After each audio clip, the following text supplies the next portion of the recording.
Good afternoon, I'm Mai Rodriguez, and this is Newsfeed. Tensions rise at the Senate as lawmakers begin a probe into the arrest of former President Rodrigo Duterte. Presidential sister Amy Marcos leads the inquiry, questioning why officials handed over a former head of state to foreign authorities.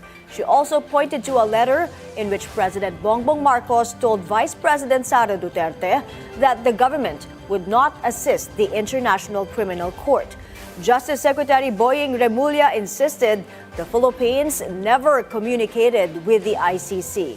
He said the country was simply fulfilling its obligations under the Interpol.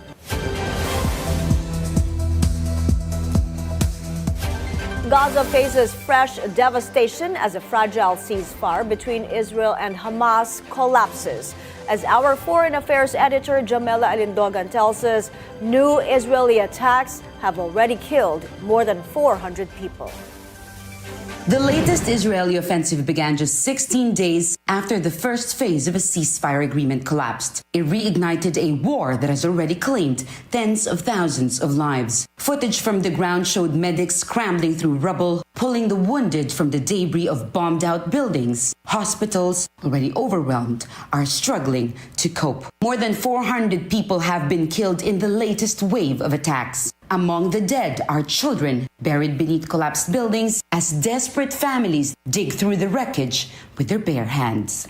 Israeli officials insist the operation is necessary, citing Hamas's failure to uphold its commitment under the truce. The January ceasefire was supposed to unfold in 3 phases, culminating in an end to the war, a full Israel withdrawal, and the release of all remaining Israeli hostages taken during Hamas's October attack. That attack killed more than 1,000 people, most of them civilians. Israeli Prime Minister Benjamin Netanyahu, facing growing political pressure, has secured the backing of his far-right allies who have consistently opposed a ceasefire. The humanitarian situation in Gaza continues to deteriorate. The ceasefire in January allowed for limited supplies to get in, but a total blockade was imposed again 2 weeks ago. Israel accuses Hamas of diverting supplies. Hamas denies the claims.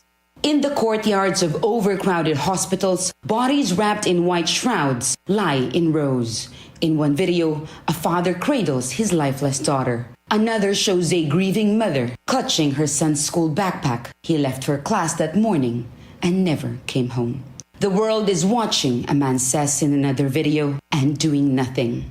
Mass funeral processions move through the streets of Gaza as mourners carry the bodies of those killed in the latest strikes. And even as he leads the war effort, Netanyahu faces another battle, his ongoing corruption trial. While legal proceedings continue, the war remains his government's central focus. For Gaza, the ceasefire is over. The war grinds on, and as the latest offensive unfolds, civilians continue to bear. Jamela Alindogan, Billionaire News Channel.